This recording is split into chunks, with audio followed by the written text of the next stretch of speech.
Hi, I'm Laura McGregor, and I'm really excited to be joining you for this last chapel in our series exploring disability and faith.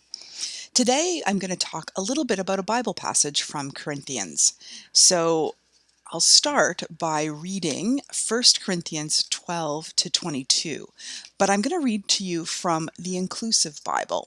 And the Inclusive Bible is a Bible that attempts to use language that is more inclusive. So, for example, it doesn't refer to God as masculine. It attempts to use language that is more welcoming to communities that have often felt marginalized by the Christian faith. If you don't have a copy of this in your library, perhaps that's something you think about getting. So, 1 Corinthians 12 to 20, chapter 12, 12 to 22. The body is one, even though it has many parts. All the parts, many though they are, comprise a single body. And so it is with Christ. It is by one Spirit that all of us, whether we are Jews or Greeks, slaves or citizens, were baptized into one body. All of us have been given to drink of the one Spirit. And the body is not one part, it's many. And this is the important part of the passage. If the foot should say, because I'm not a hand, I don't belong to the body, does that make it any less a part of the body? If the body were all eye, what would happen to our hearing? If it were all ear, what would happen to our sense of smell? Instead of that, God put all of the different parts into one body on purpose. If all the parts were alike, where would the body be? They are indeed many different members, but one body. The eye can't say to the hand, I don't need you, any more than the head can say to the feet, I don't need you. So the upshot of this passage is that it's only when we have different parts of the body that the body all come together, that the body can come together and work more effectively.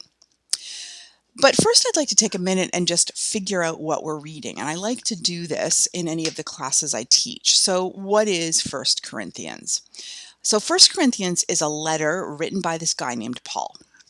And some religion professors like to ask a trick question, and they'll say, or they'll ask, who is the founder of the Christian faith? And everyone will say, well, Jesus, of course.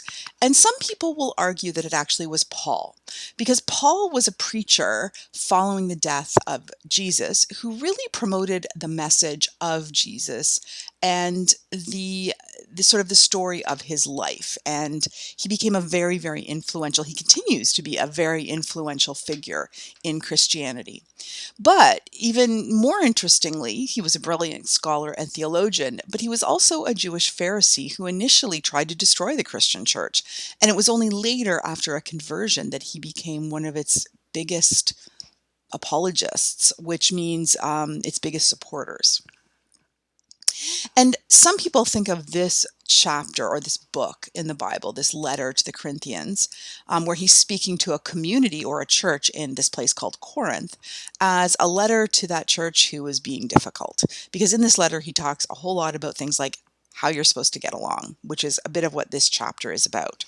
So we need to remember that back in the time that Paul was writing, the community, the society was really hierarchical. And what I mean by that is that there were some people who were considered more important and valuable than other people. And he's, in this letter, trying to suggest that the community get beyond all of that and welcome the diverse contributions of different people equally and value those contributions equally. And so he's trying to say that, rather than valuing one part of the body over another or one person in a community over the other, we remember that it's only when we work together that we're actually able to either be a body that functions well or a community that functions well. So, like the Bible often does, Paul is using the body as a metaphor, a way of comparing the body to society or a community. So what is he talking about? He's talking about this thing we call interdependence. And interdependence is essentially the opposite of this thing, independence. So independent means, of course, you know this. Independence means that you rely on your own strength and abilities to get things done. In contrast, interdependence is this idea that we actually have to rely on each other to best function, and that So using the metaphor of the body, it's only when these body parts work together that the body works well. It's only when our diverse strengths and contributions as individuals are welcomed and valued equally that communities actually thrive. So if our body was all ears or all arms or all toes, what would we be able to do? It's only because our body part has all these different body parts that we're able to do these great things. So I like to think of it with respect to some of the work I'm doing with intellectual disability. So let's stop and think about how we worship. I don't know about you, but when I go to church or when you go to chapel, there's a lot of talking. There's a lot of words, there's a lot of songs, there's a lot of thinking about the message.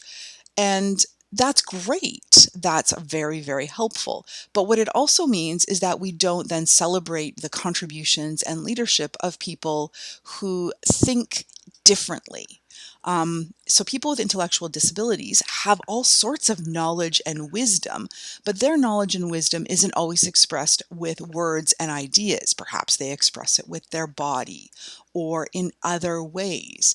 And I like to suggest that if we stopped and listened to their contributions and leadership, that we might be able to worship differently and that we might be able to celebrate bodies differently, and that we all might understand God in a more holistic way if we balanced this worship that has lots of ideas and words with maybe a more embodied form of worship, going for a walk, doing art, making music. When I say making music, I mean maybe without words, like with drums and noisemakers and other activities. And that by bringing these diverse contributions together, something beautiful happens where we all thrive and we don't exclude people who perhaps don't do something the way we do things. So I'd like to stop and conclude with a couple of questions that I'd ask you to think about as you go off into your day, the rest of your semester, your summer, and maybe next year. What gifts do you bring to the community? What's your particular part of the body? What gifts do your friends bring? Do they bring similar gifts? Do they bring different gifts? And how do those gifts and contributions work together to do something that's greater than the parts? It's so the idea that the sum of the parts, the collection of all of your contributions becomes something bigger and more powerful and richer than just the individual parts themselves. What can you do together to make your community special, to make your community thrive, and to make your community more welcoming to diverse contributions? Thanks again for this opportunity to be part of your chapels this past year. I've really enjoyed thinking about some of these things, and I've enjoyed spending time with you.